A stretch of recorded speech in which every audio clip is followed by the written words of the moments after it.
La congresista Lady Camones ya está con nosotros. Bienvenida, muchísimas gracias por acompañarnos. Y yo decía sobre el caso de Zoraida Ábalos, bueno, esto no va a ocurrir mañana, parece que hay un problema de salud con el ponente, me parece, que es el congresista Bustamante. Ernesto Bustamante está delicado de salud y lamentablemente le han extendido esta licencia médica, y al ser él parte de la comisión acusadora que está encargado de exponer la parte de la investigación, lamentablemente no va a acudir al Congreso, entonces eso prácticamente pues hace imposible que nosotros podamos proseguir con la votación que se tenía prevista para mañana con el caso de Zoraida Ábalos. Ahora, se corre el tiempo, vamos, la próxima semana es de representación. Es de representación y la que viene tendríamos que ver las denuncias constitucionales que también han quedado pendientes del exministro Carrasco Millones, de Luciana León, de Yesenia Ponce, y esta que es la de Zoraida Ábalos, ¿no? Tenemos estas 4 pendientes porque las 3 primeras que te acabo de mencionar también ellos solicitaron reprogramación. De acuerdo. ¿Cuál es su opinión sobre la situación de la ex fiscal de la Nación y sobre la acusación que hay en su contra? El futuro de Zoraida Ábalos pende de un hilo, pende de los votos que me parece tienen que ser 66. Ella está, el informe final del caso de Zoraida Ábalos tiene dos propuestas. Primero, acusarla por el delito de omisión de funciones, y para eso se requieren 51 votos, ¿no? Porque es un delito o presunto delito, y el otro es por infracción constitucional sumado a una inhabilitación de 5 años. Para esto se necesita el voto aprobatorio de 66 votos, sin contar los miembros de la comisión permanente. De acuerdo, necesitaría entonces 66 votos para la infracción e inhabilitación. Infracción constitucional y para inhabilitarla. No, yo decía en la introducción que el país tuvo en su momento la sensación, yo creo que no me equivoco, la mayoría, de que la fiscal pudo haber avanzado mucho más en la denuncia, en la investigación a Pedro Castillo, porque era por demás evidente desde que se conoció, por ejemplo, el despacho paralelo en Zarratea, que el presidente estaba haciendo cosas indebidas. Claro, lo que pasa, Mávila, es que el artículo 117 de la Constitución dice claramente que a un presidente no se le puede acusar, pero no expresa claramente ni literalmente que no se le puede investigar. Entonces consideramos pues que la omisión de funciones en el caso de Zoraida Ábalos fue no investigar frente a los claros indicios de la comisión de posibles delitos en la gestión de Pedro Castillo. Situación que sí la hizo Pablo Sánchez, situación que sí también hicimos dentro de la subcomisión de acusaciones, porque cuando presenta la denuncia a la fiscal de la Nación sobre el caso de organización criminal contra Pedro Castillo y los 2 exministros de Vivienda y de Transportes, nosotros como subcomisión, en cumplimiento del artículo 17, también iniciamos la investigación. En ese momento obviamente no podíamos acusar porque Pedro Castillo todavía era presidente, pero sí hicimos la investigación porque para eso estábamos facultados, ¿no? Entonces, lamentablemente ella tenía y dice, Zoraida Ábalos dice que esto es una venganza política, porque también ha denunciado a una serie de parlamentarios, ha denunciado en su momento al señor Becerril, ha denunciado, por ejemplo, al ex contralor, al señor Alarcón, también a Jorge del Castillo, a una serie de personajes, y que por lo tanto hoy por hoy se aprovecha esto, que es una interpretación. Ella dice, yo no cometí una infracción, porque podríamos incluso decir, ok, Zoraida Ábalos fue cobarde, no tuvo las agallas para decir, interpreto así el 117 y voy. Pero recordemos en el momento en que esto ocurría, lo que pasaba también en el Congreso, ¿no? En el Congreso muchos de sus colegas en el Parlamento exponían el 117 como defensa para Pedro Castillo y se oponían a esa investigación fiscal. Claro, pero no es competencia del Congreso investigarlo. En este caso no era competencia investigar al presidente, pero sí era competencia de la fiscal de la Nación. Y literalmente el artículo 117 es el impedimento para acusar. Es literal, mas no hay una manifestación literal sobre la investigación. Entonces, repito, ante los claros indicios sí procedía, debió proceder ella con una investigación. Y no quiero desconectarme del tema, Mávila, yo rechazo categóricamente todas estas indicaciones que realiza la señora Zoraida Ábalos, como que nosotros estuviéramos pues frente a una vendetta o una venganza política, ¿no? Nosotros en la subcomisión hemos archivado muchos casos de muchas denuncias que ella tiene. Entonces, si se tratase de una vendetta, pues cuántos casos hubiésemos declarado procedentes. Sin embargo, hemos archivado porque prácticamente no son ni siquiera admisibles, ¿no? Entonces, de aquí no se trata de venganzas o revanchismo, sino pues de un trabajo objetivo, imparcial y con arreglo a la Constitución y al reglamento del Congreso de la República. Especialistas también sostienen, hay un sector de especialistas que hemos consultado que sostienen que el precedente sería malo.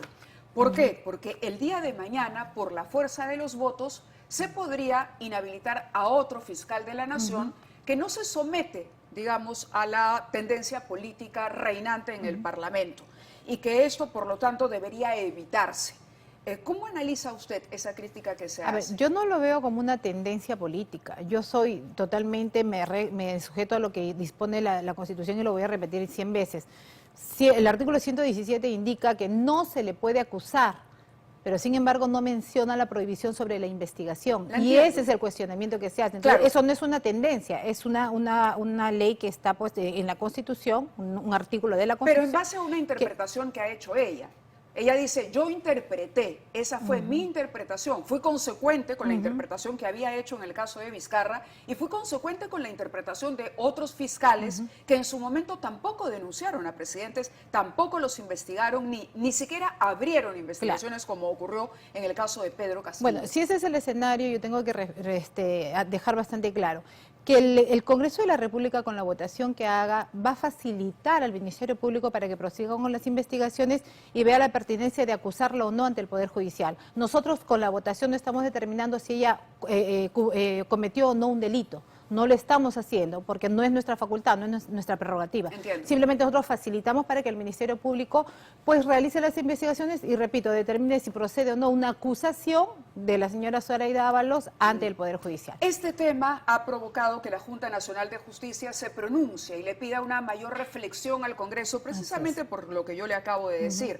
No porque podría dejar o podría sentar un mal precedente, una politización de la justicia, me parece que ha sido el término que utilizó la Junta. El Congreso ha respondido a través de un comunicado también, que quizá valga la pena ponerlo en pantalla para poder leerlo, que es lo que ha respondido a este comunicado el propio Parlamento, que lo ha hecho además a través, si se quiere, de una parlamentaria, la congresista Patricia Chirinos, quien a su vez ha presentado una denuncia constitucional contra los miembros de la Junta, ¿no? Por, dice, patrocinio ilegal, aprovechamiento indebido del cargo e infracción constitucional, solicitando para todos los integrantes de la Junta inhabilitación por 10 años y destitución del cargo, por lo que ella considera es una intromisión en el fuero congresal. ¿Cuál es su opinión sobre la denuncia que ha presentado su colega Chirinos? Bueno, la denuncia la ha presentado la colega Chirinos hoy día por la tarde. Yo he estado saliendo ya en entrevistas porque sí, tengo que rechazar ese comunicado que ha hecho la Junta Nacional de Justicia, porque a mi parecer viola la objetividad y la imparcialidad con la que tiene que desarrollarse las funciones dentro de esta institución. Entiéndase que Zoraida Ábalos es una fiscal en ejercicio que va a estar sometida a procesos de ratificación justamente por quienes integran la Junta Nacional de Justicia. Si este comunicado hubiese sido de forma genérica, se entiende, pero lo están haciendo a nombre propio y favoreciendo a una persona que va a ser sometida a un proceso de ratificación y quizás también a un proceso de una eventual denuncia. Entonces, si ocurriese eso, los 7 miembros de la Junta Nacional de Justicia tendrían que inhibirse de ver estos casos. Entonces, ahora, en creo ese que el caso error concreto, en el de la Junta, haberlo hecho hay que aclarar esto, porque me alcanza la información, me dicen que María Zavala y Guillermo Thornberry no estuvieron en el pleno donde se decide publicar, digamos, o dar a conocer este pronunciamiento, que le pide una mayor reflexión al Congreso, pero usted considera entonces que hubo intromisión. Yo considero que sí hay una clara intromisión, porque el proceso de denuncias constitucionales es una prerrogativa, una facultad que tiene el Parlamento, sobre todo los altos dignatarios que están comprendidos en el artículo 99 de la Constitución. Zoraida Ábalos fue fiscal de la Nación y está comprendida para el proceso del antejuicio. A ella no se le puede procesar si no antes el Congreso le levanta el antejuicio para que ella sea pues investigada y acusada ante el Poder Judicial. Entonces corresponde. Entonces ahí la Junta Nacional de Justicia mal hace en entrometerse en una función que es exclusiva y excluyente del Congreso de la República. Ahora, tengo varias preguntas para usted, entre otras cosas, ¿qué pasó con el señor Chejade? Bueno, sí, tengo entendido que renunció al partido, no he tenido contacto con él, pero sí conocemos que ha presentado ya su renuncia y no forma parte del partido al cual Sí, pertenezco. me parece que tenemos declaraciones del señor Chejade contra el señor César Acuña. Vamos a escuchar lo que dijo y luego escuchamos los comentarios de Lady Camones aquí en los estudios. Mi decisión de renunciar fue madurando con el tiempo, ¿no? Un partido en la que no hay democracia interna, un partido en la que no se preocupa de formar cuadros partidarios, que hay un filtro para ver qué personajes van al Congreso, a diversos puestos públicos, a las alcaldías o a las gobernaciones regionales, etcétera. Es un partido que es más de lo mismo. Cuando llegué hace 4 años por invitación del señor Acuña, al cual agradezco esa invitación, pensamos que era un partido de cambio, un partido de transformación. Y al final uno se da cuenta que es un partido parte del establishment político, y que es más de lo mismo, un partido caduco, un partido que no quiere transformar las estructuras anacrónicas en el país, y que más allá de quién sea el dueño, no hay un liderazgo. Palabras fuertes, ha dicho que no hay liderazgo, que son un partido anacrónico, que son parte del establishment. ¿Cómo le responde usted que es integrante de Alianza Bueno, yo para le el tengo Progreso? una especial consideración a Omar, lamento mucho que ya no forme parte del partido, pero bueno, es la opinión personal que él tiene, yo discrepo en ese sentido. Obviamente sí hay que reconocer que hay errores en el tema de la elección de los candidatos a diferentes cargos de elección popular, que no solamente pues ocurre en Alianza para el Progreso, sino en muchos de los partidos que hoy día atraviesan serias crisis. Hay que mejorar en ese sentido en la elección de darle pues a la población los mejores cuadros para mejorar en política, ¿no? Entonces, en ese sentido sí le doy la razón, hay que corregir ello. A propósito de los mejores cuadros, aquí había pedido que impriman una columna del exministro del Interior, Carlos Basombrío, que les dedica a ustedes, al Congreso, les dedica unas líneas el día de hoy. Dice, el Congreso se ha superado a sí mismo con sus recientes votaciones, ¿no? 69 congresistas votan a favor de una ley que aumenta penas de prisión efectiva a la difamación. Luego está la elección del defensor del pueblo tan cuestionada, el blindaje de los 4 primeros niños que han sido acusados constitucionalmente. Dice, se habla de componendas políticas que finalmente se van concretando y que van más allá de un pacto fujicerronista.